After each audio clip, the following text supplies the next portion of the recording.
Eu peço que você abra sua Bíblia, Deuteronômio capítulo 4, de 1 a 20.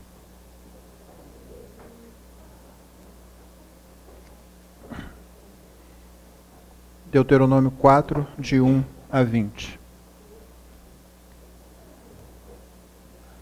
Agora, pois, ó Israel, ouve os estatutos e os juízos que vos ensino para os cumprirdes, para que vivais e entreis e possuais a terra, que o Senhor, Deus de vossos pais, vos dá. Nada acrescentareis à palavra que vos mando, nem diminuireis dela, para que guardeis os mandamentos do Senhor, vosso Deus, que eu vos mando.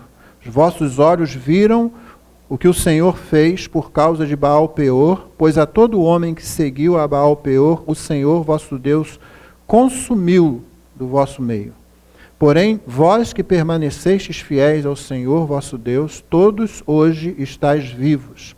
Eis que vos tenho ensinado estatutos e juízos, como me mandou o Senhor, meu Deus, para que assim façais no meio da terra que passais a possuir. Guardai-os, pois, e cumpri-os, porque isto será a vossa sabedoria e o vosso entendimento perante os olhos dos povos, que, ouvindo todos estes estatutos, dirão: certamente este grande povo é gente sábia e inteligente. Pois que grande nação há que tenha deuses tão chegados a si como o Senhor nosso Deus, todas as vezes que o invocamos. E que grande nação há que tenha estatutos e juízos tão justos como toda esta lei que eu hoje vos proponho. Tão somente guarda-te a ti mesmo e guarda bem a tua alma, que te não esqueças daquelas coisas que os teus olhos têm visto e não apartem do teu coração todos os dias, e se não apartem do teu coração todos os dias da tua vida, e as farás saber a teus filhos e aos filhos de teus filhos. Não te esqueças do dia em que estiveste perante o Senhor teu Deus em Horebe, quando o Senhor me disse: reúne este povo e os farei ouvir as minhas palavras, a fim de que aprenda a temer-me todos os dias que na terra viver, e as ensinará a seus filhos. Então chegastes e vos pusestes ao pé do monte, e o monte ardia em fogo até ao meio dos céus, e havia trevas e nuvens e escuridão. Então o Senhor vos falou do meio do fogo. A voz das palavras ouvistes, porém além da voz não vistes aparência nenhuma. Então vos anunciou ele a sua aliança, que vos prescreveu os 10 mandamentos e os escreveu em 2 tábuas de pedra. Também o Senhor me ordenou, ao mesmo tempo, que vos ensinasse estatutos e juízos, para que os cumprisseis na terra a qual passais a possuir. Guardai, pois, cuidadosamente a vossa alma, pois aparência nenhuma vistes no dia em que o Senhor vosso Deus vos falou em Horebe, no meio do fogo, para que não vos corrompais e vos façais alguma imagem esculpida na forma de ídolo, semelhança de homem ou de mulher, semelhança de algum animal que há na terra, semelhança de algum volátil que voa pelos céus, semelhança de algum animal que rasteja sobre a terra, semelhança de algum peixe que há nas águas debaixo da terra. Guarda-te. Não levantes os olhos para os céus, e vendo o sol e a lua e as estrelas, a saber, todo o exército dos céus, sejas seduzido a inclinar-te perante eles, e des culto àqueles coisas que o Senhor teu Deus repartiu a todos os povos debaixo dos céus, de todos os céus. Mas o Senhor vos tomou e vos tirou da fornalha de ferro do Egito, para que lhe sejais povo de herança, como hoje se vê. Verso 32 agora. Agora, pois, pergunta aos tempos passados que te precederam, desde o dia em que Deus criou o homem sobre a terra, desde uma extremidade do céu até a outra, se sucedeu jamais coisa tamanha como esta, ou se se ouviu coisa como esta, ou se algum povo ouviu falar a voz de algum Deus do meio do fogo, como tu a ouviste, ficando vivo. Ou se um Deus intentou ir tomar para si um povo do meio de outro povo, com provas e com sinais e com milagres e com peleja e com mão poderosa e com braço estendido e com grandes espantos, segundo tudo quanto o Senhor vosso Deus vos fez no Egito aos vossos olhos. A ti te foi mostrado para que soubesses que o Senhor é Deus. Nenhum outro há senão Ele. Dos céus te fez ouvir a sua voz para te ensinar, e sobre a terra te mostrou o seu grande fogo. No meio do fogo ouvistes as suas palavras. Porquanto amou teus pais e escolheu a sua descendência depois deles, e te tirou do Egito, ele mesmo presente, com a sua grande força, para lançar de diante de ti nações maiores e mais poderosas do que tu, para te introduzir na sua terra e te dar por herança, como hoje se vê. Por isso hoje saberás e refletirás no teu coração que só o Senhor é Deus, em cima no céu, embaixo na terra, nenhum outro há. Guarda, pois, os seus estatutos e os seus mandamentos que te ordeno hoje, para que te vá bem a ti e a teus filhos depois de ti, e para que prolongues os dias na terra que o Senhor teu Deus te dá para todo o sempre. Amém. É preciso que a gente comece lembrando que o livro de Deuteronômio, cujo nome significa, vem do grego, é um nome grego, a transliteração significa segunda lei, na verdade é um momento em que Moisés para nas campinas de Moabe, diante da terra que será conquistada, para fazer aquela geração conhecer a lei do Senhor e os feitos do Senhor. Então entenda isso. O povo que saiu do Egito, o povo que parou no Sinai e que ouviu todas essas vozes e trovões e relâmpagos, haviam caído no deserto. 40 anos já haviam se passado. Aquele povo que se recusou a confiar no Senhor para entrar na terra prometida, no episódio dos 12 espias que foram lá, que viram a terra, que disseram: a terra é boa, a terra é realmente maravilhosa, há cidades fortificadas ali, há montanhas, há rios, há lagos, há vales, há lugar fértil, há plantações. Eles trouxeram cachos de uvas que eram necessários, dois homens para carregar. Eles mostraram tudo aquilo, mas junto com isso, eles também trouxeram a notícia de que o povo dessa terra também é muito forte. E existem regiões que estão habitadas pelos filhos dos gigantes, os Enaquins, um povo alto, o suficiente talvez para encostar a cabeça nesse teto. Um povo guerreiro também. E eles trouxeram uma avaliação disso também. Nós somos como insetos, nós somos como gafanhotos aos olhos deles. O povo todo chorou, o povo todo se recusou a entrar na terra, todo o povo demonstrou a sua incredulidade. E vagou 40 anos pelo deserto até chegar a esse momento, quando uma nova geração havia assumido agora o lugar da geração anterior. E Moisés então para e repassa a lei com eles, repassa os feitos do Senhor. Então você tem momentos em que ele mostra a lei, tem muitos momentos em que ele faz uma narrativa do que o Senhor havia feito. Esse capítulo 4, nesse livro, que é um livro singular dentro do Pentateuco, dentro dos 5 primeiros livros, justamente por causa de ser não uma releitura, mas uma reapresentação da lei de Deus a uma nova geração. Então esse livro é realmente singular. Esse capítulo 4, ele tem alguns princípios que são bastante importantes. Eu creio que você percebeu na leitura já alguma coisa que deve chamar a atenção. Eu não sei quanto a você, mas eu me entusiasmo quando vejo a beleza, a sabedoria, a harmonia da palavra de Deus. Como Deus não somente cuida do seu povo, mas faz isso de forma bonita, faz isso de forma linda, de forma muito atraente também, nas palavras que são usadas, no modo como elas são registradas e preservadas também. Você nota que ele começa falando uma coisa que ele repete várias vezes nesse livro: ouve, pois, Israel, agora os estatutos e os juízos que eu vos ensino. Ouve. A ideia é, presta atenção e coloca isso dentro do seu coração. Não é simplesmente o ato de ouvir, mas o ato de se interessar por aquilo que está sendo dito, aquilo que está sendo ouvido.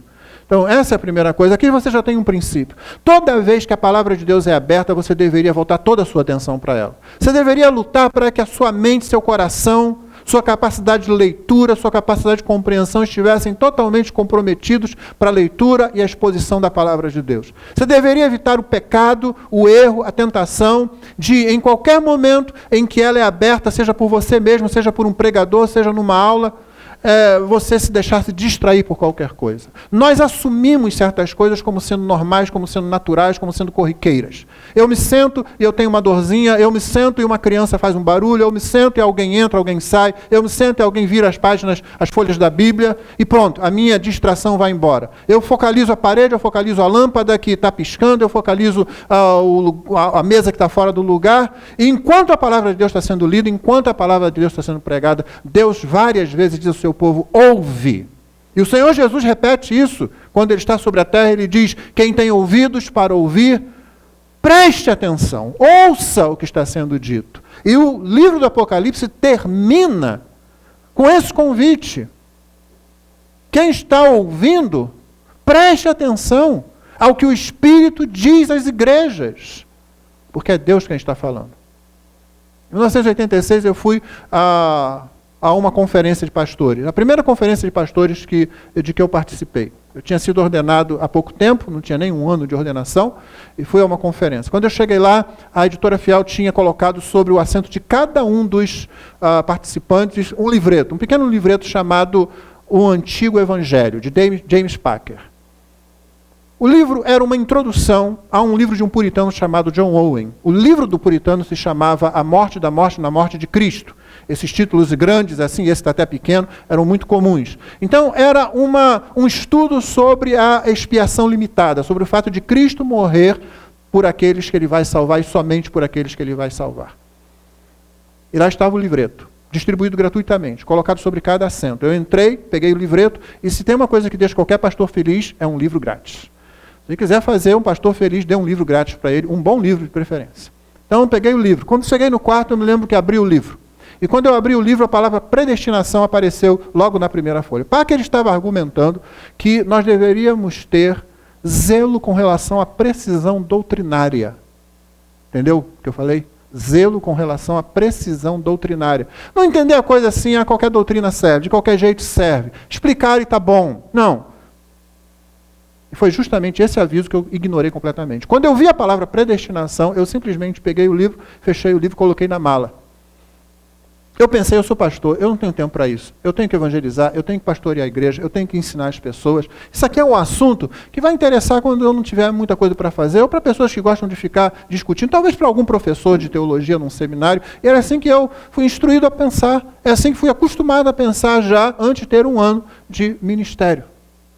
Muito tempo mais tarde, quando Deus me fez voltar a atenção para a palavra dele, eu voltei lá na estante, peguei aquele livreto que tinha ficado lá por uns 8 anos para ler aquilo. É contra isso que Moisés está falando aqui, é contra isso que Deus está falando aqui quando ele diz, ouve. Se Deus está falando alguma coisa, ouve. O que eu pensei muito tempo depois é o seguinte, que pecado enorme que eu cometi. Porque alguém disse que o meu Deus estava falando alguma coisa e eu simplesmente não dei atenção a isso. O que você faz se chegam para você e dizem que seu pai falou uma coisa completamente estranha? Uma coisa que você acha que seu pai nunca falaria. Uma coisa que poderia, inclusive, colocar seu pai numa situação ruim. Como você age? Você deixa para lá? Eu acho que poucos filhos ficariam tranquilos com isso. Eu acho que poucos filhos deixariam a questão em aberto. Você faria questão de dizer, não, peraí, meu pai não disse isso. Não, meu pai não é esse tipo de pessoa. O que eu fiz ali foi justamente o oposto disso. Alguém disse que meu Pai Celestial havia falado uma coisa, um assunto que não me chamava atenção, ou se chamava, pelo menos, chamava atenção do modo negativo. E eu simplesmente fechei o livreto, deixei para lá e não me interessei por isso. Então, quando você vem ao templo, irmão, domingo após domingo, quando você ouve a pregação da palavra de Deus, seja aqui, seja na mídia, quando você abre a palavra de Deus, ouve a palavra do Senhor. Presta atenção e coloca o seu coração, sua atenção, todas as suas capacidades naquilo que está sendo dito, porque alguém está dizendo que o teu Pai Celestial falou alguma coisa e você não pode deixar isso barato. Se Deus falou aquilo, então é para você acatar, obedecer e submeter aquilo. Se Deus não falou aquilo, é para você combater e livrar aquela pessoa do erro que ela está cometendo. Então só aqui você já tem um princípio e uma aplicação bastante importante. Ele continua dizendo, Entreis e possuais, ainda estou no final do verso 1, a terra que o Senhor, Deus de vossos pais. Isso aqui é muito interessante. Deus de vossos pais. Há uma ligação aqui. Você se lembra? Essa não é a geração que esteve lá diante do Monte Horebe, ouvindo aquelas vozes. Se estavam ali, eles não estavam na condição de pessoas responsáveis, eram muito novos ainda. Não estavam na idade de assumir compromissos, de tomar decisões. Ali, depois, logo que passaram pelo Mar Vermelho. Essa é uma nova geração. E então há uma ligação. Família é uma coisa muito importante. Aliás, como já vamos ver um pouquinho mais adiante. Família com relação ao pacto de Deus, família com relação à transmissão da verdade de Deus. É o Deus de vossos pais. Sempre me chama a atenção aquela oração que Daniel faz, uma oração de confissão de pecados. Pecado que ele nunca cometeu individualmente, mas ele se coloca no meio do povo e diz: nós pecamos vergonhosamente contra ti. A nós só nos cabe o corar de vergonha. Mas não era ele. Daniel, quando foi para a Babilônia, tinha lá talvez uns 14 anos, uns 13, 14 anos. E toda a sua vida, desde que chegou ali, demonstrou fidelidade ao Senhor. E foi para a Babilônia pelos pecados anteriores de século sobre século que seus pais, seus avós, seus bisavós haviam cometido.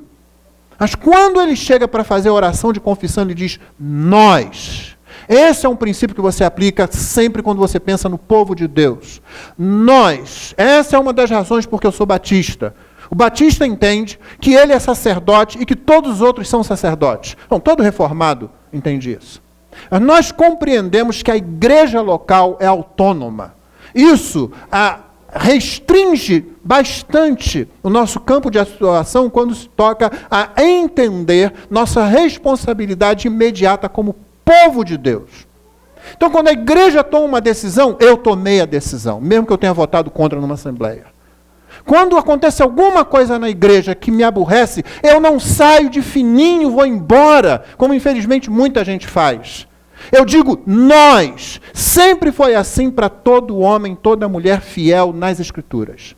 Ele nunca diz eles fizeram. Foram meus pais que pecaram. Foram outras pessoas que fizeram isso. Eu nunca disse isso. Eu nunca fiz isso. Eu nunca levantei a mão a favor disso. Eles dizem nós. Então há um caminho errado. Há alguma coisa que foi feita que não deu certo. Nós. Você é membro dessa igreja, enfia isso na cabeça de uma vez por todas. Se você pretende ser membro dessa igreja, põe isso na cabeça. É você que acerta, é você que erra quando a igreja acerta, quando a igreja erra. A menos que ela deixe de ser igreja, a menos que ela altere o evangelho, ao menos que ela se torne idólatra, ao menos que ela esqueça Jesus Cristo. Se ela prega o evangelho, se ela prega Jesus Cristo, se ela se reúne em torno de Cristo, então é você, é nós que a gente fala e não outra coisa. Põe isso na cabeça, por favor. Você evita problema para um monte de gente, inclusive para você mesmo, se você fizer isso. Alerta o teu irmão que se aborreceu com alguma coisa como se ele não pudesse ser ofendido. Jesus foi ofendido, os profetas foram ofendidos, os apóstolos foram ofendidos. Paulo se disse: eu sou escória, eu sou lixo. Mas eu não posso ser ofendido, eu fico milindrado, porque alguém falou alguma coisinha, porque alguém não falou comigo. Vou embora! E o pior de tudo nos tempos atuais: alguém me ofendeu, alguém foi grosseiro, alguém falou alguma coisa na mídia social. É incrível como até isso é capaz de separar crentes. Eu não gostei disso. Eu saio da lista, eu saio do grupo, sem falar nada, porque eu não tenho nada com isso. Foram eles que fizeram, não fui eu. Não, você está errado, foi você. É você. Você não pode se calar, você não pode se vender, você não pode desonrar o Senhor, que salvou você do mesmo jeito que salvou o seu irmão. Por isso está aqui: Deus de vossos pais. E é isso que todo crente fiel conduz sempre. Somos nós, não são eles, não é ele, não é ela, sou eu e os outros somos nós. Outro princípio: nada acrescentareis à palavra que vos mando, nem diminuireis dela, para que guardeis os mandamentos do Senhor. Você precisa comentar muito? A ideia é a seguinte: se você mexe na palavra de Deus, você já não tem mais a palavra de Deus. Essa é a primeira ideia. A segunda ideia é que a palavra de Deus está totalmente completa, não precisa mexer nela. Então vamos ver cada ideia separadamente? A primeira ideia é que se você altera, se você acrescenta ou se você tira, você já não sabe mais se tem a palavra do Senhor. Note o que ele disse: para que guardeis os mandamentos do Senhor. Esse é o objetivo imediato. Não acrescente, não retire nada, para que você saiba que está guardando os mandamentos do Senhor. Enquanto eu não acrescento, enquanto eu não retiro, eu sei que ali estão os mandamentos do Senhor. No momento que eu mexo, eu já não sei mais nada. E eu não preciso fazer isso arrancando das páginas da Bíblia ou escrevendo no rodapé dela. Eu posso fazer isso simplesmente dizendo: olha, a Bíblia não é a palavra de Deus. A Bíblia contém a palavra de Deus. A Bíblia se torna a palavra de Deus. Há partes na Bíblia que são a palavra de Deus e partes na Bíblia que não são a palavra de Deus. São o entendimento do povo, mas não a palavra de Deus. Quando você faz isso, quando alguém chega para mim e diz isso, eu pergunto logo: quem decide que parte é a palavra de Deus e que parte não é a palavra de Deus? Você ou eu? Qual de nós? A segunda coisa, não acrescente nada, não retire nada, porque já está completo.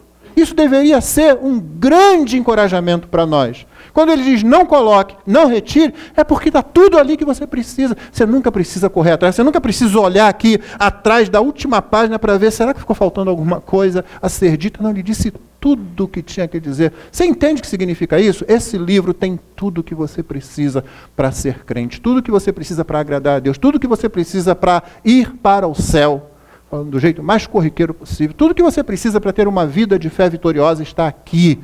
Nada está faltando. Ele não enganou você, ele não escondeu nada, ele não deixou de colocar tudo o que você precisa, e você não precisa tirar nada daqui, certamente. Essa é a ideia. Percebe o grande valor que esse livro tem, então? Percebe por que antes se disse ouve quando ele fala? Está tudo aqui. Olha só. Às vezes você precisa de uma comida, de um alimento, porque está enfrentando uma doença, vai no mercado e não encontra aquele alimento, tem que correr de um lado, correr para o outro, procurar lá. Algumas pessoas ligam para cá durante a semana perguntando: que horas é o culto aí? Aí a gente conversa: onde é que você mora? Ah, eu moro em Paracambi. E a pessoa está disposta, às vezes, a sair de longe, como efetivamente muitos fazem aqui, para ouvir a palavra do Senhor, porque infelizmente em alguns lugares próximos não encontra. Que preciosidade quando você tem o livro, que preciosidade quando você tem esse livro sendo pregado com fidelidade. Ainda que imperfeitamente, mas com fidelidade. Então não acrescente, não tire nada, porque você aí vai saber: eu estou lidando aqui com a palavra, com o mandamento dele. No versículo 5, o término do versículo diz: para que assim façais no meio da terra que passais a possuir. O começo diz: eu vos tenho ensinado estatutos e juízos como me mandou o Senhor meu Deus. Então, os estatutos e os juízos que você vai fazer no meio da terra.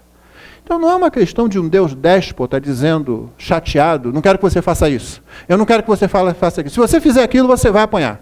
Se você fizer aquilo, você vai ser castigado. Se você fizer aquilo, eu vou punir você.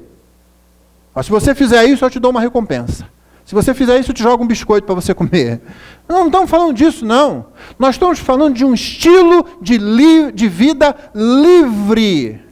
Porque o que se diz o tempo todo aqui é: eu vos tirei da casa da servidão. Então, junta as duas coisas. Eu tirei vocês do Egito, da casa da servidão onde vocês eram escravos. E agora dei mandamentos e estatutos para vocês praticarem na terra onde vocês vão viver livremente, em liberdade. Não são mandamentos para prender, não são mandamentos para tolir, não são mandamentos para cercear, são mandamentos para a vida de quem é livre. No Egito não se tem esses mandamentos, no Egito não tem essa revelação, no Egito não tem as leis, os estatutos, os juízos de Deus. Agora, quando você foi liberto, quando o Mar Vermelho se fechou, quando a ponte foi cortada e você agora está a caminho de Canaã, a caminho da terra prometida, então agora você tem estatutos e juízos que são feitos para lá. Não são feitos para a escravidão, são feitos para a liberdade, não são feitos para a morte, são feitos para a vida, não são feitos para as trevas, são feitos para a luz. Percebe isso? Você lê as leis, os Pentateucos, que nós achamos muito enjoados de ler, pensa nisso. Esses mandamentos, essas diretrizes, não são para atrapalhar, para prender, para perturbar. São para quem é livre. que habita no meio de uma terra livre, que não tem senhor dando ordens, que não tem chicote batendo nas costas. É o contrário. É por isso que muitos séculos depois o apóstolo João vai escrever: os seus mandamentos, os mandamentos dele, não são pesados. Irmão, quando você lê as Escrituras, você acha que chega alguém e fala: o crente não pode fazer isso, o crente não pode fazer aquilo. Estamos entendendo errado. A questão não é para ser vista desse jeito. O crente foi libertado. Conforme o Senhor Jesus disse: conhecereis a verdade e a verdade vos... É por isso que um crente preso é uma contradição de termos. Um cristão não é para ser preso. Um cristão é para viver em liberdade. Não em licenciosidade, como Paulo vai dizer. A única prisão que envolve, ou que deveria envolver um cristão, é o amor. O amor. Quando Paulo se limita, ele o faz por amor. Quando Cristo se limita, ele o faz por amor. Não é isso? Não foi isso que a gente aprendeu lá no capítulo 2 de Filipenses? Que ele deixou a sua glória, que ele deixou a sua majestade, por assim dizer. Se torna homem. Achado como ser humano, ele se torna servo. Achado como servo, ele vai à cruz e morre por amor. Essa é a única lei que prende. Essa é a única coisa, a única corrente que nós deveríamos, com muito prazer, rodar em torno de nós e rodar em torno dos outros. Como é que o profeta fala no Antigo Testamento? Com laços de amor te busquei. É laço, sabe como é que é? Imagina aqueles rodeios, quando o peão lá pega o laço e fica rodando até jogar e garrotear o bicho. Aquilo é terrível, né?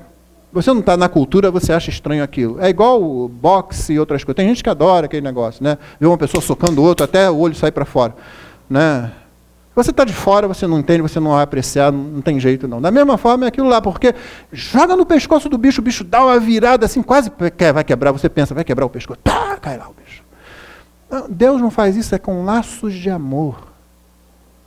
Ele te envolve graciosamente para tirar você que está indo para um abismo, você vai cair, você vai se esborrachar, você vai ser pulverizado contra o chão lá embaixo, ele envolve você e puxa com o amor dele. Essa é a única prisão que um cristão deveria ter, porque os estatutos dos juízos são para quem é livre. Quanto mais você lê a Bíblia, quanto mais você estuda a Bíblia, mais você se torna livre no Senhor. Daí o livro de Colossenses, a carta de Paulo aos Colossenses é uma carta de liberdade. Ele fala: Cristo é suficiente, não se prendam, não se prendam. Várias vezes a Bíblia diz isso. Não toque, não manuseie, não pode fazer isso, não pode fazer aquilo. E, no entanto, o crente espontaneamente deixa de fazer muitas coisas que ele poderia fazer porque ama alguém que está envolvido no processo e que não está preparado para aquilo. Pela mesma razão, Paulo escreve aos Coríntios dizendo: não vos prendais a um jugo desigual. Porque não há união entre vida e morte, entre luz e trevas, entre Cristo e o mal. A gente pega esse versículo e só aplica ao casamento. Ele é aplicado a tudo que você faz. Você nunca pode se colocar numa situação em que você está comprometido, aonde por causa de ser o mais fraco na relação, o jugo é desigual, é você quem vai comprometer a sua fé, porque você é livre. Abraham Kuyper escreveu certa vez: eu não posso me curvar diante de homem nenhum, porque eu fui liberto pelo meu Salvador. Posso? Essa liberdade não vem porque eu sou digno. Lembra do que nós estamos estudando, o Catecismo de Heidelberg? Como é que é a primeira pergunta? Qual é o meu único consolo, o meu único conforto na vida e na morte? Meu único conforto na vida e na morte é que eu não pertenço a mim mesmo. Olha que liberdade. Aí minha mãe contava uma história, logo que nós fomos para a igreja, ela contava uma história que ela ouviu, depois eu ouvi também, um sujeito que era chamado para fazer várias coisas que ele não deveria fazer. Vamos lá para ver tal coisa assim. E ele disse: eu não posso. Por quê? Porque eu não tenho olhos. Não tem olho? Como não tem olho? Não, esses olhos não são meus, são de Jesus, ele comprou. Então vamos a tal lugar assim, fazer não sei o que. Não posso porque eu não tenho pés. Você já imaginou o resto da história, não precisa ficar contando aqui. Eu não tenho pé, eu não tenho mão, não tenho nada, porque tudo pertence a ele. É uma história verdadeira, irmão, exatamente isso. porque fomos comprados por bom preço. Glorificai, pois, a Cristo no vosso corpo e no vosso espírito, os quais pertencem a Deus. Simples assim. Olha só como você diz. Não posso fazer porque eu sou crente. Essa é uma resposta certa, mas você pode melhorar. Não, porque eu pertenço ao meu Salvador. Eu não sou meu. É simples. É aquela velha coisa que nossos pais costumavam ensinar, e os pais hoje parece que esqueceram de ensinar aos filhos. Filho, isso é seu? Não, então não mexe. Ah, mas está aqui, não mexe, é seu. Não mexe. Uma vez de aconselhar uma moça que se apaixonou por um homem casado da igreja. Isso pode acontecer. Uma casada, ela se apaixonou por ele, ela veio conversar comigo, eu era o pastor auxiliar da igreja na época. Eu disse para ela, fuja disso. Saia disso. Simplesmente se afaste disso, acabe com isso, encerre isso, é morte. Mas você sabe que o pecado, ele tenta respirar um pouquinho mais. Né? Ficar um pouquinho mais, aí ela disse, mas a esposa dele não trata ele bem. A esposa dele, o que ela faz com ele, eu cortei ela e disse, você não tem nada com isso. Simples assim. Você não tem nada com isso. É seu? Não, não mexe. Mas está aqui? Não mexe. É seu? Não, é dele. Então não mexe. Ele é ciumento. Lembra disso? Ele é ciumento das coisas que ele tem.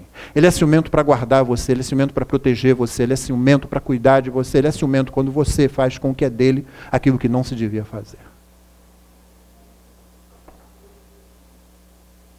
As coisas não são muito complicadas, na verdade, né? Então, guarda os mandamentos para você fazer lá na terra, porque é um estilo de vida, não é uma religião. É um estilo de vida. Você vive uma vida livre. Versículo 6, ainda dizendo, guarda o mandamento, cumpre o mandamento. Certamente este povo é gente sábia e inteligente.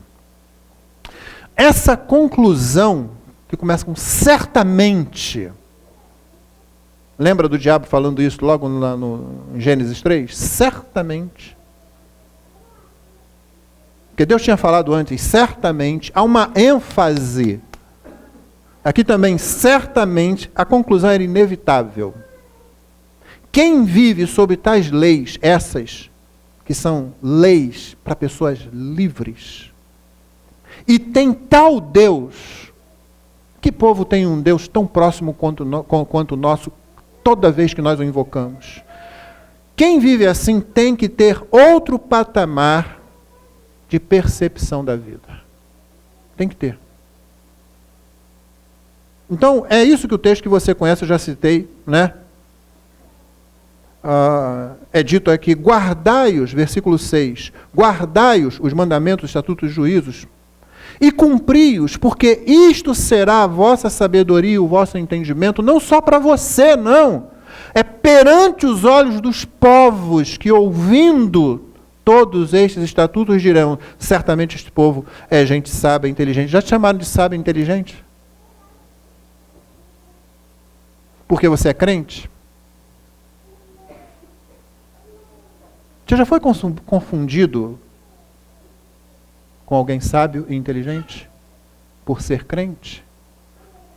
Uns pobres e humildes pescadores lá na Galileia do ano 1 foram diante do Sinédrio, diante de um grupo de pessoas treinadas, instruídas, cultas.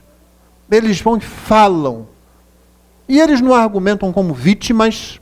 Estão nos perseguindo, olha o que estão fazendo com a gente.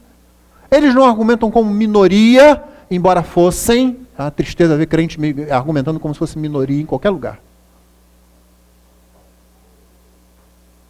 Eles não argumentam com violência, com truculência.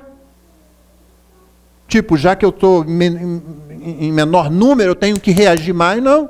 Eles falam, eles argumentam, eles colocam sabedoria para fora. Quando eles saem, pessoal, de onde esses caras aprenderam isso? Alguém deu aula para eles aqui? Alguém andou instruindo esse pessoal nisso? Como é que eles vêm aqui diante de todo esse pessoal que está treinado, que tem tradição, que tem pedigree? Falam essas coisas, então a gente não tem o que dizer para eles.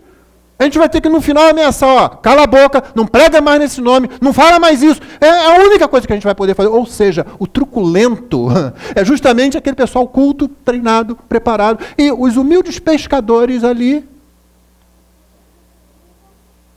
eles argumentaram desse jeito. E aí um sujeito lá atrás levantou a mão, ele estava levantando já pedindo a palavra um tempão, ninguém dava.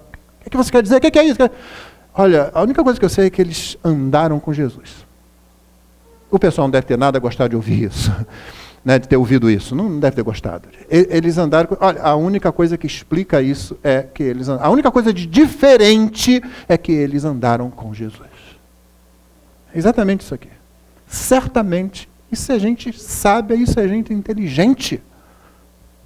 Aí você quer ser inteligente num monte de outras coisas, quer entender de um monte de outras coisas, não quer entender das escrituras, dos mandamentos, dos estatutos, da graça. Mas essa é uma conclusão inevitável, mesmo para as pessoas que perseguem você.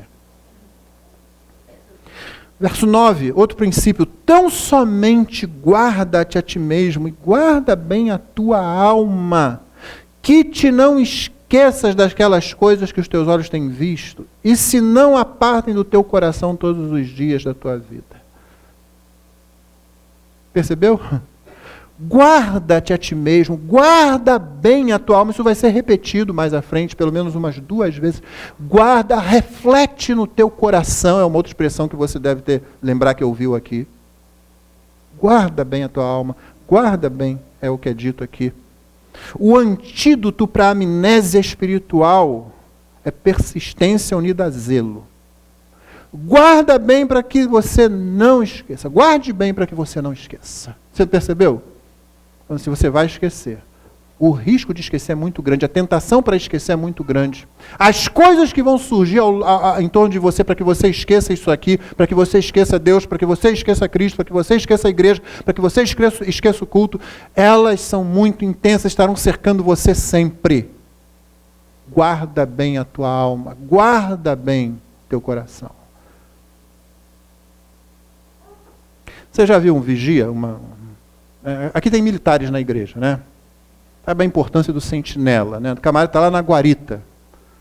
Acho que a coisa mais vergonhosa que tem é você botar um camarada lá para prestar atenção, para ficar olhando, chega lá o cara está dormindo. Está na guarita com a arma caída de um lado assim, ele dormindo lá.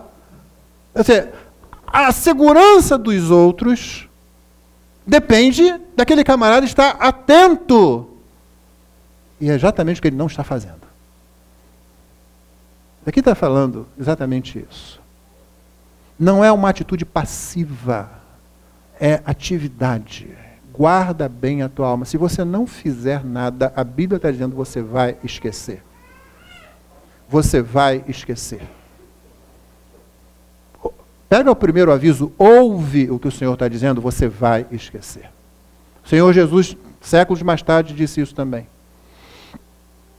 Vigiai e orai. Aí a palavra vigiar para a gente, ela perde um pouco do sentido. Vigiai, né? Ela tem a ver com vigília. Você se lembra do episódio?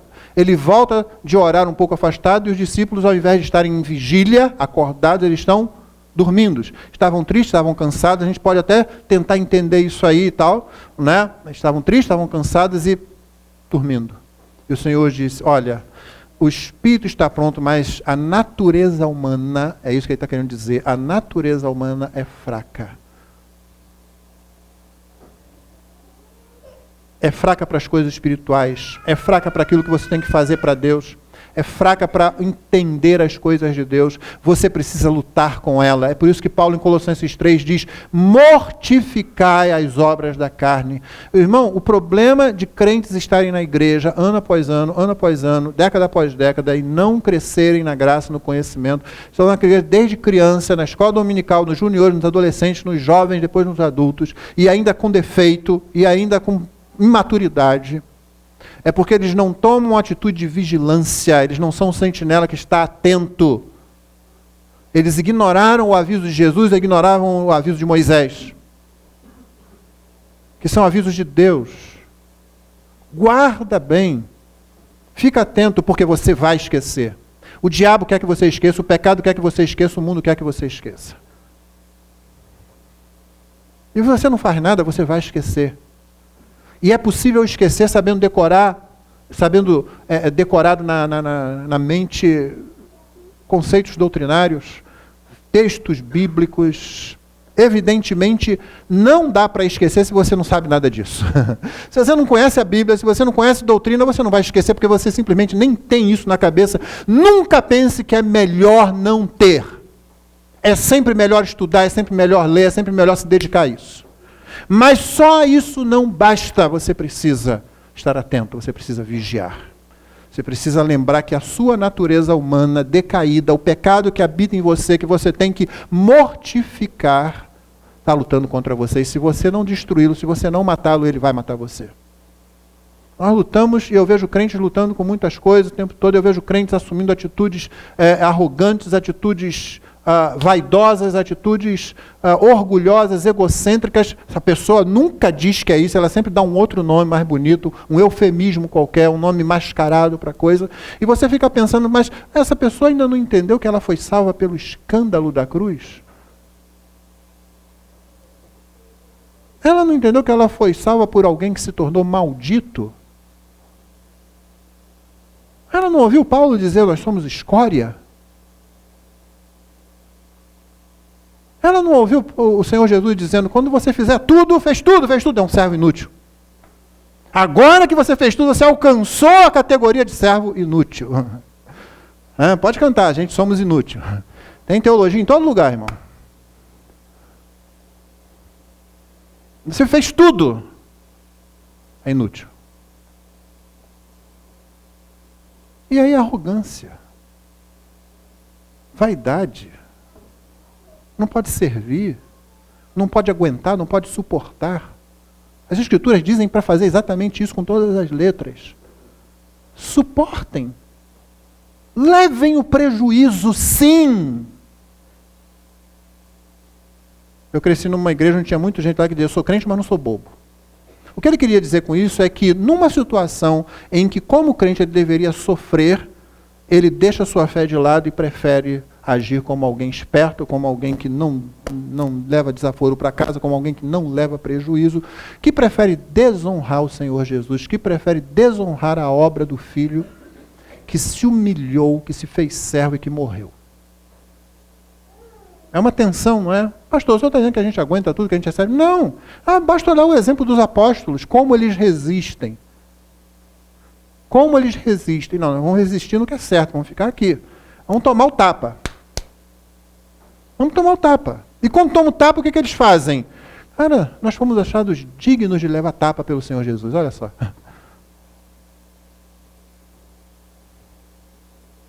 O antídoto para a amnésia espiritual é persistência unida a zelo. Não é ficar orando, buscando, indo para monte, fazendo jejum e outras coisas.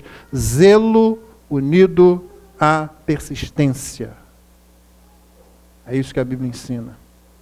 Farás saber teus filhos e aos filhos de teus filhos. Aqui é só um parênteses, talvez, para dizer...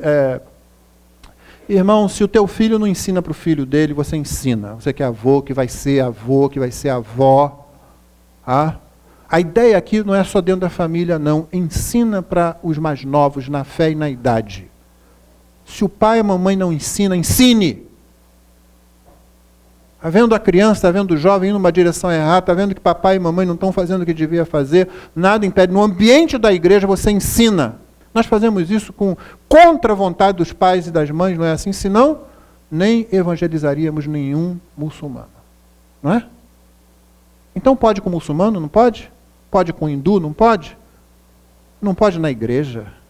Na igreja eu estou vendo ali a criança que não aprende porque o papai e a mamãe não ensinam, o adolescente que não aprende porque papai e mamãe não ensinam, e eu fico quieto? Não. Farás saber a teus filhos e aos filhos dos teus filhos. É sua responsabilidade. Papai e mamãe não gostar, papai e mamãe vão ter que dizer, vão ter que explicitar, vão ter que deixar claro isso. É por isso que nós cremos que nossos filhos são filhos da aliança. E é por isso que nós procuramos ter cuidado com todos eles.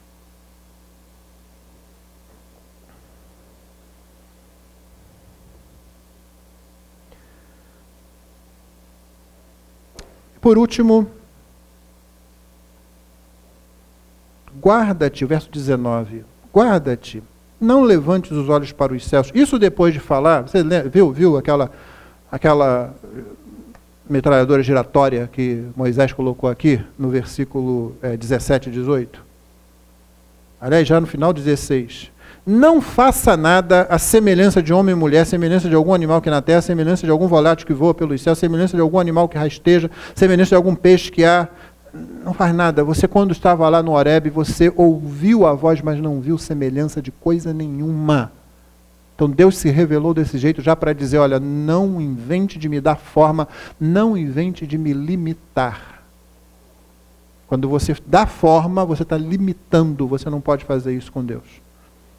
Você faz um bezerro de ouro, ele pode ser de ouro, mas ele não anda sozinho, não faz nada, você pega, põe aqui, você põe lá, você põe de cabeça para baixo, você faz o que quiser com ele.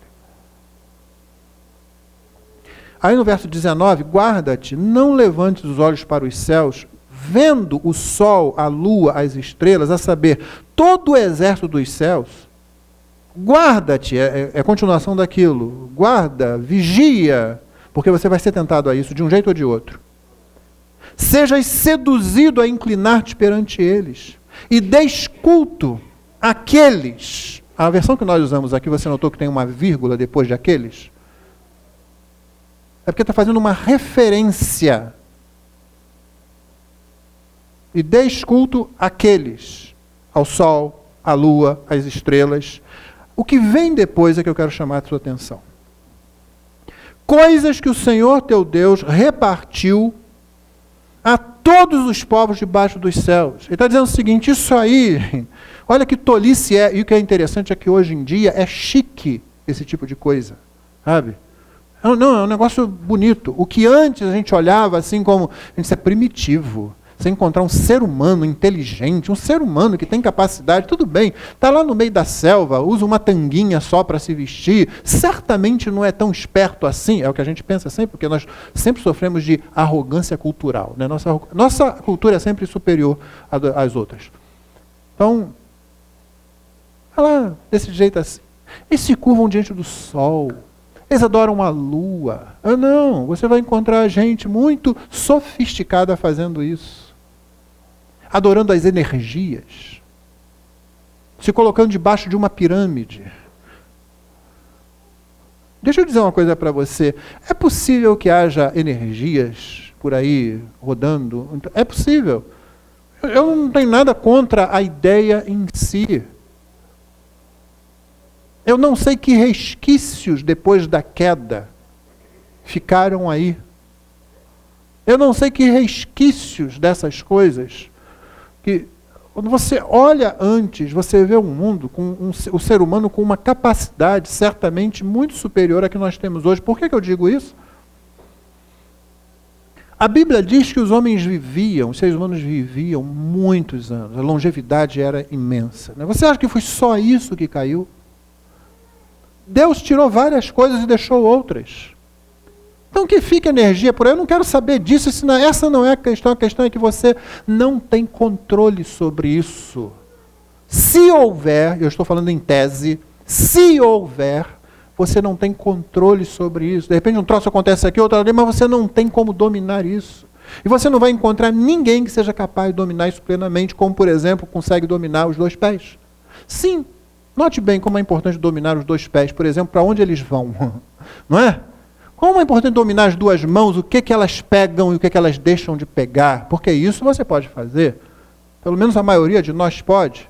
Geralmente quando não pode, é uma deficiência, mas em geral você pode fazer. Para onde seus olhos serão voltados? Para onde seus ouvidos irão e darão atenção? Isso a gente pode fazer. E as pessoas preferem abrir mão disso.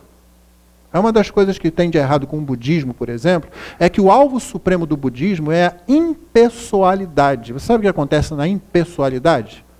Quando você finalmente consegue perder-se, dissolver a sua personalidade, não há amor. Porque é preciso que haja um indivíduo por trás para que haja amor. Se você for a algum lugar no Oceano Pacífico, entre a costa oeste dos Estados Unidos e a costa leste da Ásia, um lugar onde não tem uma ilha, não tem um barco passando, não tenha ninguém que caiu lá por acidente, não tem nenhum ser humano lá, você não vai encontrar amor ali. Pode ter certeza. Não tem amor ali vagando ali por cima. Para ter amor é preciso que haja uma pessoa que ame. É por isso que o nosso Deus é superior. Aliás, porque Ele é único também. Não dá nem para dizer que Ele é superior como se tivesse outro. Não é? Ele é um Deus trino. Um Deus trino pode amar. As pessoas da Trindade, do Deus único, se amam eternamente. É um problema de Alá também. Alá é unipessoal. Alá, no conceito, se existisse isso, se existisse um Deus chamado Alá, ele não teria condições de amar. Porque haveria um tempo na eternidade passada em que só existiria Ele. Não tem como. É impessoal. E as pessoas fogem para a impessoalidade. Querem se entregar a energias e a outras coisas. Então você vai encontrar seres humanos sofisticados, com doutorado, com MBA, com uma série de coisas, tentando se comunicar com coisa nenhuma. Não consegue se comunicar com o vizinho da porta ao lado, está tentando se comunicar com o universo impessoal. Não é nada diferente daquele índio, daquele nativo que a gente chama, né, que está lá no meio da floresta se curvando a uma pedra. Nada. Somos todos tolos se Deus nos deixar sem a sua graça. Então ele está dizendo aqui, olha, eu espalhei isso, eu dei isso para todos os povos. Vocês querem saber o que realmente precisa chamar a atenção de vocês? O Senhor vos tomou, verso 20, e vos tirou da fornalha de ferro do Egito. Isso é que tem que chamar a atenção. Eu peguei essas coisas, sol, luz, estrelas, espalhei, isso é todo mundo. Sol, a chuva, todas essas coisas, todas as forças da natureza, como chamamos, todo mundo aí, ok. Todo mundo vai aproveitar disso.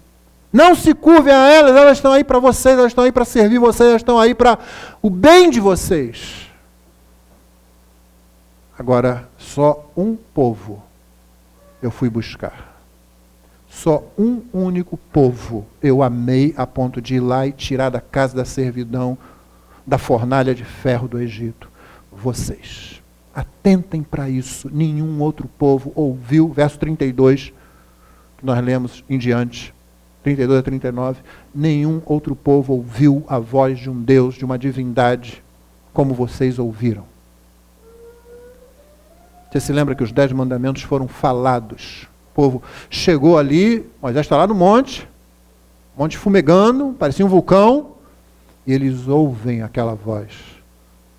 As 10 palavras. É a única coisa que eles ouvem de toda a lei.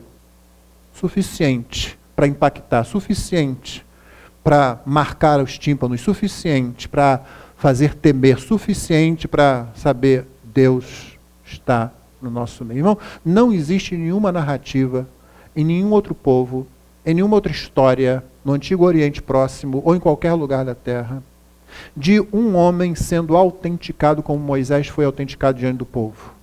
O que você tem são narrativas muito semelhantes de alguém que se enfiou no deserto sozinho e voltou de lá dizendo que tinha recebido alguma coisa de um Deus. Alguém que se enfiou numa caverna, ficou lá um tempo, aí disse que apareceu um anjo, disse que apareceu uma divindade, falou alguma coisa, a pessoa vem. Não. Moisés é diferente. Todo o povo que saiu do Egito está ali diante. Moisés sobe e Deus fala, autenticando a escolha de Moisés para aquela situação, mas também autenticando a escolha que ele fez, a eleição que ele fez daquele povo que está ali. Cumprindo as promessas que ele havia feito a Abraão, Isaque e Jacó. Deus de nenhum outro povo passou por isso. Então que tolice adorar qualquer coisa que foi dada como o sol, como a lua, como as estrelas, como as marés, como o vento, como qualquer outra coisa na criação, para todos os povos, para o desfrute, para o bem, e ainda o são, apesar do nosso pecado ter afetado a criação. O que a gente deve atentar é o fato de que Deus escolhe um povo. Qual é a aplicação disso para você? Meu irmão, se você fica espantado como os outros ficam espantados, se você fica desanimado como os outros ficam desanimados, como se você fica desesperado como os outros ficam desesperados, desesperado, então você está adorando o sol, a lua, as estrelas. Está se enquadrando. Era isso que Deus estava falando para eles aqui. Olha, não se coloquem na mesma situação dos outros povos, que não entendem, que não têm entendimento, não são sábios, nem são inteligentes no sentido bíblico, justamente porque não têm a revelação, a palavra de Deus, os estatutos e juízos que Deus deu. Se curvam diante do sol, diante da lua, diante de si mesmo, diante de alguma filosofia, diante de alguma ideologia, diante de qualquer, seja lá o que for. Não comecem a agir como eles, porque eu escolhi vocês, vocês ouviram a minha voz. Então deixa eu deixar bem claro isso. Quando você fica desesperado, quando você fica desolado, quando você fica quebrado, lembra do que eu falei domingo passado? Quando você está fragilizado, você está fragilizado. Lembra disso? Uma conclusão brilhante, não é? Você precisa lembrar disso. Eu não estou falando disso. Eu não estou falando quando uma coisa acontece, não estou falando que uma tragédia vem e no momento do impacto daquilo você se desmonta e você fala bobagens e você chora e berra e grita e rola. Não estou falando disso. Qualquer um de nós está sujeito a isso. Eu estou falando do tipo de pessoa crente que reage sempre do mesmo jeito como se não fosse crente. Está dentro do mesmo espírito da pessoa que não foi instruída pela lei, pelos estatutos, pelos juízos sábios superiores de Deus, e que por causa disso adoram o sol, adoram a lua, adoram as estrelas, etc. Ele está no mesmo espírito. Ele olha à sua volta e reage sempre da mesma forma. Ele não confia em Deus, ele não descansa em Deus. Ele olha para a situação da política, ele olha para a situação da economia, ele olha para a situação da violência, ele olha para a situação da saúde, ele olha para a situação da educação, ele olha para a situação dos relacionamentos, ele olha para a situação da saúde pessoal e reage sempre do mesmo jeito. É um estilo de vida não cristão. Sempre reagindo do mesmo jeito, reclama do mesmo jeito, murmura. Foi uma marca desse povo aqui no deserto, murmurando, e murmurando, e murmurando. Deus disse, nenhum deles entrará no meu descanso. E o apóstolo Paulo escreveria muito tempo depois, a gente não murmurar. Fazei tudo, amados meus, sem de nada murmurar, para que vos torneis filhos do vosso Pai Celestial. Ou seja, para que as pessoas olhem para você e digam, esse aí tem alguma coisa que os outros não têm. E você vai encontrar pessoas que diante do caos que se coloca à nossa volta, parecem reagir muito bem e não tem Deus. É porque tem duas formas de acontecer. Qualquer coisa geralmente tem duas formas, uma certa e uma errada. Nesse caso, a forma errada é a ilusão. É a ilusão. A pessoa está iludida. Ela está no meio do caos, ela está no meio da tempestade, ela está no meio da explosão, ela está no meio do incêndio, só que ela não se dá conta disso. É por isso que a Bíblia diz, aqueles que não atentam para o que Deus fala, louco, você está louco, você não está vendo. É o sujeito lá que plantou, produziu muito, construiu celeiros maiores e achou que ia ficar para semente. Eu vou aumentar ainda mais porque eu vou viver muitos anos, só vou aproveitar a vida. Louco! Você não sabe, você não controla a sua morte. Hoje à noite você morre, isso aí fica para quem? Então esse é o modo errado, é a ilusão. A pessoa está acreditando em alguma coisa. Qualquer coisa que ela ache que está, ela não ouve Deus. O jeito certo de fazer isso é quando você confia no Senhor. Se alguém quer se desesperar se curvando ao sol, à lua, às estrelas que não podem fazer coisa nenhuma, se alguém quer reagir como todo o restante porque não tem esperança, nós não precisamos fazer isso. Lembra quando Paulo escreve aos Tessalonicenses sobre a ressurreição?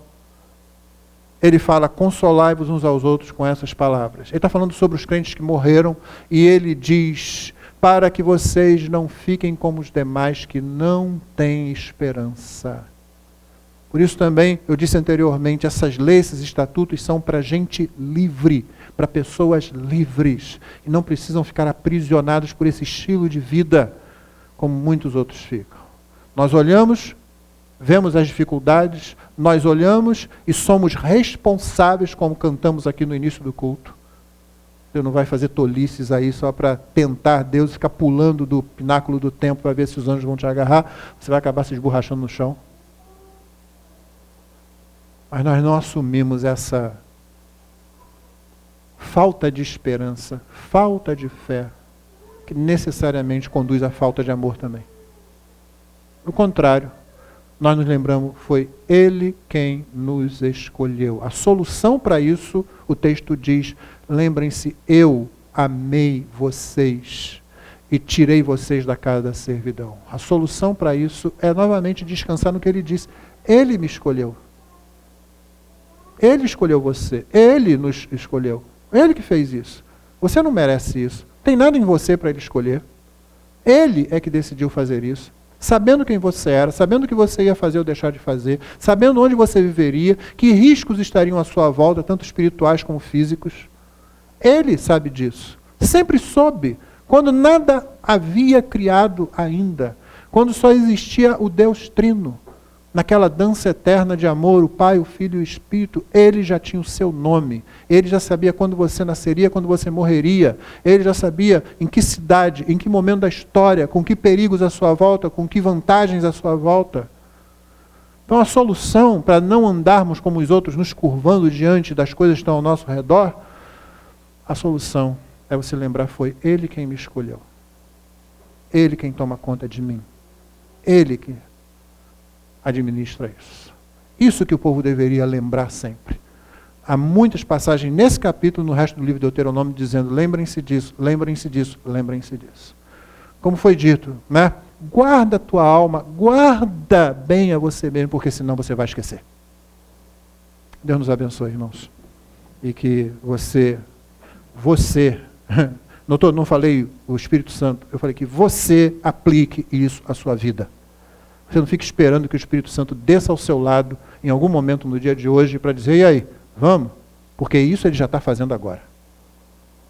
Então agora você começa a aplicar isso. Você pede a ajuda de Deus, você diz, Senhor, eu sou fraco para isso, mas confio no Senhor, põe um pé na frente do outro e vai, e anda, e glorifica a Deus. E que o Senhor assim nos abençoe. Amém? Vamos ficar de pé e vamos cantar o último cântico que está separado.